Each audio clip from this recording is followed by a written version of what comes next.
మోకాళ్లలో గుజ్జును పెంచి నొప్పిని తగ్గించి సర్జరీని దూరం చేసే freedom walk. Welcome to Suman TV. నేను Vijay. Big result with big network.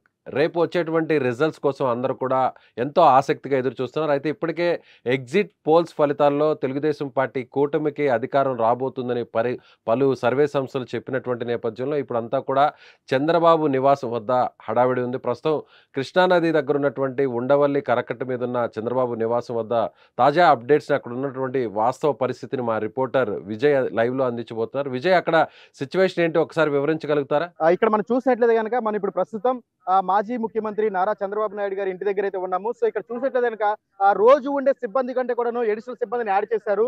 ముఖ్యంగా మనం చూసినట్లయితే కనుక ఎటువంటి మీడియాని కూడా లోపలికి ఎలో చేయట్లేదు. సో ఎవరు వచ్చినా సరే ఏదైతే ఫ్రంట్ గేట్ ఉంటుందో అక్కడ మాత్రం ఆపేస్తున్నారు. అదే కాకుండా ఈ రోజు ఉదయం తెల్లవారుజాము నుంచే అధికారులు అదేవిధంగా పెద్ద సంఖ్యలో వెహికల్స్ అన్ని కూడా మనకి లోపలికి వెళ్ళడం జరుగుతుంది. సో ఎంత పెద్ద మీడియాని సరే ఏ మీడియాని కూడా లోపలికి ఎలో చేయట్లేదు. ప్రస్తుతం అయితే కనుక మనకి కేవలం ఏదైతే మెయిన్ గేట్ ఉందో మెయిన్ గేట్ దగ్గర మాత్రమే అందరిని ఆపివేయడం జరుగుతుంది. సో ఇదే కాకుండా ఈ ప్రస్తుతం ఏంటంటే తెల్లవారుజాము నుంచే పెద్ద సంఖ్యలో వెహికల్స్ అన్ని కూడా లోపలికి వెళ్ళడం జరుగుతుంది. సో దాంట్లో దాదాపుగా ఎవరైతే సిట్టింగ్ ఎమ్మెల్యేస్ ఉన్నారో వారందరికీ కూడా ఇప్పుడు ప్రస్తుతం మీటింగ్ జరుగుతుంది. మన చంద్రబాబు నాయుడు గారు కూడా ఇప్పుడు లోపలే ఉండి ఆ మీటింగ్ లో పాల్గొన్నారు. సో ఇక్కడ మనం చూసేటది క్లియర్ గా విజువల్స్ లో ప్రత్యేకమైన సిబ్బంది కూడాను ఇక్కడ మనకి ఫ్రంట్ గేట్ దగ్గర ఉంది. అండ్ వెహికల్స్ లో రావగానే ఆ వెహికల్స్ నెంబర్స్ ని కానీ అదేవిధంగా ఆ వ్యక్తి ఎక్కడి నుంచి వస్తున్నారు అటువంటి పలు డీటెయిల్స్ అన్ని కూడా బాగా నోట్ చేసుకుంటున్నారు. ముఖ్యంగా రేపు సాయంత్రం వెలువడే ఎన్నికల ఫలితాల్లో ఎలాంటి అవాంఛనీయ సంఘటనలు జరగకుండా ఉండడం కోసం తగు జాగ్రత్తలు తీసుకున్నారని చెప్పొచ్చు. ఏదైతే ఆంధ్రప్రదేశ్ పోలీస్ సిబ్బంది కాకుండా అడిషనల్ గా మనకి సిఆర్పి ఫోర్సులు కూడా ఇక్కడ మనకి కనిపిస్తూ ఉంటాయి అనమాట. మెయిన్ అంటే ఇప్పుడు మనం ప్రస్తుతానికి మెయిన్ గేట్ దగ్గరే ఉన్నాము. సో మెయిన్ గేట్ దగ్గర మాత్రం ఈ సిబ్బంది ఉంది. సో ఇంకా తర్వాత వచ్చేసరికి మొత్తం 3 విడతలుగా మనకి వెహికల్స్ అంటే ఉంటాయి అనమాట. సో చూసినట్లే కనుక మనకి ఇప్పుడు లైవ్ లోనే వేరే వేరే వెహికల్స్ అన్ని కూడా లోపలికి వెళ్ళడం జరుగుతుంది. సో దీని అన్నింటినీ కూడాను ఇక్కడ సెక్యూరిటీ సిబ్బంది చెక్ చేసుకున్న తర్వాత మాత్రమే లోపలికి అనుమతించడం జరుగుతుంది. సో అదే కాకుండా ఉండవల్లిలోని ఈ రోడ్డు అనేది చాలా రద్దీగా ఉంటుంది అనమాట. సో మరి కాసేపట్లో ఈ రోడ్డును కూడా బ్లాక్ చేసే అవకాశం ఉంది విజయ్. రైట్, అంటే రేపు కౌంటింగ్ ప్రాసెస్ అంతా కూడా చంద్రబాబు నివాసం నుంచి ఆయన మానిటరింగ్ చేస్తారా, లేదంటే పార్టీ కార్యాలయానికి వెళ్ళేటువంటి అవకాశం ఏమన్నా ఉందంటారా? ఖచ్చితంగా, ఎందుకంటే ఎలక్షన్ కమిషన్ అయితే ఒక కరాఖండిగా చెప్పేసింది రేపు ఎన్నికల ఫలితాలు వచ్చిన సమయానికి ఎలాంటి హడావిడి జరగకూడదు, అదేవిధంగా ఎలాంటి బాణసంచ కాల్చకూడదు అని చెప్పేసి ఏదైతే ఎన్నికల కమిషన్ ఇచ్చిన నిబంధనలు ఖచ్చితంగా పాటిస్తున్నారని చెప్పొచ్చు. ఎందుకంటే ఇక్కడ పెద్ద సంఖ్యలో కార్యకర్తలను కానీ లేదంటే కనుక అభిమానులు కూడా బయట నిలబడనివ్వట్లేదు. అదేవిధంగా ఎవరిని కూడాను 144 సెక్షన్ అమలు ఉంది కాబట్టి పార్టీ ఆఫీస్ దగ్గర కూడాను నివాసం దగ్గర కూడాను ఎవరు కూడా ఉండకూడదని చెప్పేసి ఆ టీడీపీ అధినాయకుల నుంచి వచ్చిన సమాచారం. అందుకోసం అని చెప్పి ఎవరు కూడా కార్యకర్తలను కూడా ఇక్కడ బయట నిలబడనివ్వట్లేదు.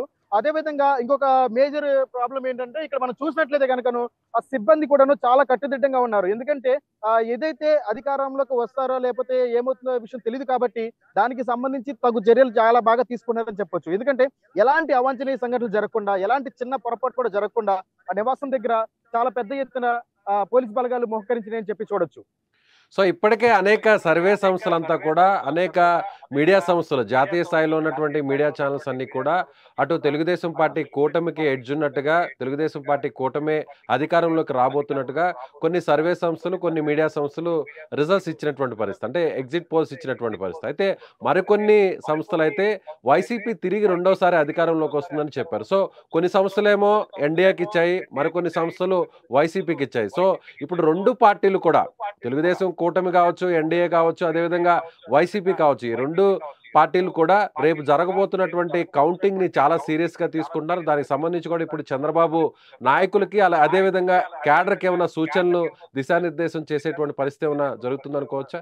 ఖచ్చితంగా అండి, ఎందుకంటే ఇప్పుడు మనం చూసినట్లయితే రేపొద్దున పోలింగ్ బూత్లకి వెళ్ళే ఏజెంట్లని చాలా కౌన్సిల్ చేస్తారు. ఎందుకంటే గత 3 రోజుల నుంచి కూడాను ఎవరైతే పోలింగ్ బూత్ లో ఏజెంట్స్ కూర్చుని వాళ్ళ ఓట్లన్నీ కూడా కరెక్ట్గా పోలేనియా, అదేవిధంగా ఎవరైతే ఓట్లు సరిగ్గా నమోదు అవ్వకపోతే కనుక వాటి గురించి మాట్లాడే ఏజెంట్స్ కి సరైన అవగాహన దిశానిర్దేశం చేస్తున్నారు. దీంట్లో ముఖ్యంగా చంద్రబాబు నాయుడు గారు అదేవిధంగా నారా లోకేష్ గారు కూడా పవన్ కళ్యాణ్ గారు కూడాను ప్రత్యేకంగా జూమ్ మీటింగ్ లోను అదేవిధంగా ఎవరైతే మంగళగిరి నియోజకవర్గం మీద ఎక్కువ ఫోకస్ చేస్తారని చెప్పొచ్చు. ఎవరైతే ఏజెంట్స్ ఉంటారో వారందరికీ కూడా పూర్తి స్థాయిలో కౌన్సిలింగ్ ఏర్పాటు చేశారు. అదేవిధంగా వారందరూ కూడాను నిన్న చూసినట్లయితే కనుక నిన్న ఒక మీటింగ్ జరిగింది. అంటే సుమారు వాళ్ళు 9:30కి లోపలికి వెళ్ళారు. తిరిగి రాత్రి 10 గంటల సమయంలో మాత్రం మళ్ళీ తిరిగి బయటకు రావడం జరిగింది. అంటే వారందరికీ కూడాను ఎంత పెద్ద సంఖ్యలో వారందరికీ కూడాను అవగాహన సదస్సును ఏర్పాటు చేసి ఎలాంటి చిన్న పొరపాటు కూడా జరగకుండా ఉండేందుకు తగు చర్యలు తీసుకున్నారు. ఎందుకంటే ఆంధ్రప్రదేశ్ చరిత్రలోనే ఇదొక నా భూతో నా భవిష్యత్ అని చెప్పొచ్చు. ఎందుకంటే దాదాపుగా ఆంధ్రప్రదేశ్ లో 82% పోలింగ్ పూర్తయిందంటే ప్రజలందరూ కూడాను ఎవరిని సీఎం కావాలని చెప్పి కోరుకుంటున్నారో అది చాలా ప్రధానంగా జరుగుతుంది. కాబట్టి అదే కాకుండా కూటమిలో ఉన్నటువంటి నాయకులందరూ కూడాను చాలా బలంగా ఈసారి విజయం సాధిస్తారని చెప్పేసి అన్ని సర్వేలు చెప్తున్నాయి. సో ఆ సర్వేల ప్రకారం కాకుండాను వీరందరూ కూడాను వారి వారి వ్యూహాలతో, ఎందుకంటే ఎలాంటి చిన్న పొరపాటు జరగకూడదు కాబట్టి అందుకోసం తగు చర్యలు తీసుకుంటున్నారు ఇక్కడ. ఇప్పటికే ఎలక్షన్ కమిషన్ కావచ్చు, అదేవిధంగా పార్టీలకు సంబంధించినటువంటి నాయకత్వం కావచ్చు, ఖచ్చితంగా రేపు స్టార్ట్ అవబోతున్నటువంటి కౌంటింగ్ ప్రాసెస్ అంతా కూడా చాలా సీరియస్‌గా తీసుకుంటున్నారు. అందరూ కూడా చాలా జాగ్రత్తగా ఉండాలి. ప్రతి రౌండ్‌లో కూడా ఎక్కడ కూడా ఎలాంటి మిస్టేక్స్ జరగకుండా కూడా అప్రమత్తంగా ఉండాలనేది ఇప్పటికే పార్టీకి సంబంధించినటువంటి నాయకత్వం, ఆ కింది స్థాయిలో ఉన్నటువంటి నాయకులు కావచ్చు, అదేవిధంగా పోలింగ్ ఏజెంట్స్ కూడా చెప్తున్నటువంటి పరిస్థితి. అంటే 2 పార్టీలు అటు ఏదైతే కూటమిలో ఉన్నటువంటి టీడీపీ కావచ్చు, జనసేన కావచ్చు, బీజేపీ కావచ్చు, అదేవిధంగా వైసీపీ కావచ్చు. ఈ 4 పార్టీలు కూడా ఖచ్చితంగా తామే అధికారంలోకి వస్తున్నాయని చెప్తున్నారు.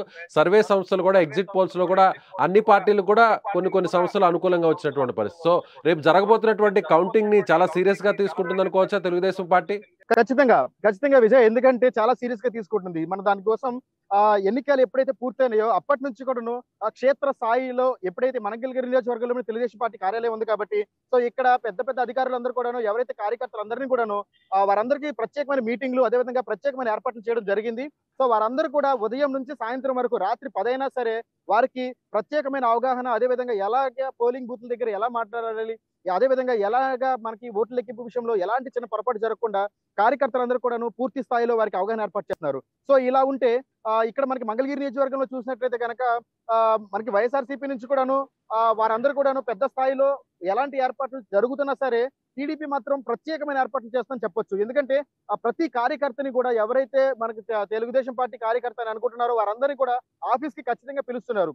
పిలిచి వారందరికీ కూడా అవగాహన ఏర్పాటు చేస్తున్నారు. అదేవిధంగా ఖచ్చితంగా విజయం మా తెలుగుదేశం పార్టీదే అన్న దిశానిర్దేశం చేస్తున్నారు నారా చంద్రబాబు నాయుడు గారు. అదేవిధంగా నారా లోకేష్ గారు కూడాను మంగళగిరి నియోజకవర్గంతో పాటు ఇక్కడ ఉన్నటువంటి మంగళగిరి నియోజకవర్గం కాకుండా గుంటూరు జిల్లాలో జరిగేటటువంటి పోలింగ్ బూత్ లో 7 నియోజకవర్గాలకు సంబంధించి ఎన్నికల ఫలితాలు విడుదలయ్యే సెంటర్ కాబట్టి దీని మీద ఎక్కువ శ్రద్ధ పెడుతున్నారని చెప్పొచ్చు. ముఖ్యంగా ఒక ఎంపీ 7 ఎమ్మెల్యేల ఫలితాలను ఈ గుంటూరు జిల్లాలోని నాగార్జున యూనివర్సిటీలో విడుదల చేసే సమయం కాబట్టి దీన్ని చాలా ప్రతిష్టాత్మకంగా తీసుకున్నారు అని చెప్పొచ్చు. సో మంగళగిరిలో ఖచ్చితంగా భారీ మెజార్టీతో నారా లోకేష్ గెలవబోతున్నారని కూడా అన్ని సర్వే సంస్థలు చెప్తున్నాయి. పార్టీ కూడా అదే ఆశాభావం కూడా వ్యక్తం చేస్తుంది. సో ఖచ్చితంగా ఎన్ని ఓట్ల మెజార్టీతో అక్కడ నారా లోకేష్ గెలుస్తారు అనేటువంటి ఆశాభావాన్ని పార్టీ వ్యక్తం చేస్తుంది అనుకోవచ్చు. రైట్ విజయ్. మనకి ఇప్పుడు చూసినట్లయితే కనుక ఆంధ్రప్రదేశ్ లో 82% మాత్రమే పోలింగ్ పూర్తయింది. కానీ ఒక మంగళగిరి నియోజకవర్గంలో చూసినట్లయితే కనుక 44.69% అంటే దాదాపుగా 85% మాత్రం ఓట్లు పూర్తయినాయి. అంటే దీన్ని బట్టి అర్థం చేసుకోవచ్చు ప్రజలందరూ కూడాను వారి ఓటు హక్కును వినియోగించే విషయంలో తప్పనిసరిగా చాలా జాగ్రత్తగా వారి ఓటు హక్కును వినియోగించుకున్నారు. ఇది చాలా గొప్ప విషయం చెప్పొచ్చు. సో ఇదిలా ఉంటే ఎక్కువ శాతం మంగళగిరి నియోజకవర్గంలో ఎన్ఆర్ఐస్ పాత్ర చాలా ఉంటుంది. సో ఈ ఎన్ఆర్ఐస్ అందరూ కూడాను ఖచ్చితంగా వారందరూ కూడా వచ్చి, అంటే మీరు 2014, 2019లో చూసినట్లయితే కనుకను ఆ రేషియోలో ఆ ఓటు హక్కును వినియోగించుకున్న వారి శాతంలో ఈసారి మాత్రం చాలా సక్సెస్ఫుల్ అయ్యారని చెప్పొచ్చు. దీనికి ఎన్నికల కమిషన్ ఇచ్చినటువంటి ఆదేశాలను పాటించి అందరూ కూడా ఓటు హక్కును వినియోగించుకున్నారు. ఒక ఎత్తు అయితే ఖచ్చితంగా ఎవరు సీఎం అవ్వాలని కోరుకుంటున్నారో అనేటటువంటి అంశం మీద కూడాను చాలా బలంగా ప్రజలందరూ కూడా వారు ఓటు హక్కును వినియోగించుకున్నారు. సో ఇదిలా ఉంటే నారా లోకేష్ విషయానికి వస్తే మంగళగిరి నియోజకవర్గంలో చాలా కరాఖండిగా మనం ఎన్నికలు అయిన దగ్గర నుంచి కూడా మనం పబ్లిక్ బైట్ తీసుకున్నాము. అదేవిధంగా ఎన్నికలకు సంబంధించి విశ్లేషణ కూడా చేస్తూ ఉన్నాము. సో దీన్ని బట్టి చూసినట్లయితే కనుక ఖచ్చితంగా నారా లోకేష్ 30,000 మెజారిటీతో గెలుపొందుతారు అని చెప్పేసి మంగళగిరి వాసులందరూ కూడా చెప్తున్న మాట.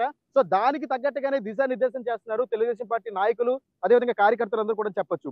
సో దీనికి ముఖ్యంగా నారా లోకేష్ ఇప్పటి నుంచే ప్రణాళిక సిద్ధం చేసుకున్నారు. గెలిచిన తర్వాత కూడా మనం ఎలాంటి సంక్షేమ పథకాలతో సూపర్ 6 పథకాలు ఏవైతే ఉన్నాయో వాటన్నిటిని కూడా ఎలా అవలంబించాలి, ఇవి కాకుండా ప్రత్యేకంగా మంగళగిరి నియోజకవర్గంలో ఇంకా ఏమి అభివృద్ధి చేయాలనేటువంటి దాని గురించి కూడా ఎప్పటి నుంచే ప్రణాళిక సిద్ధం చేస్తారని చెప్పొచ్చు విజయ్.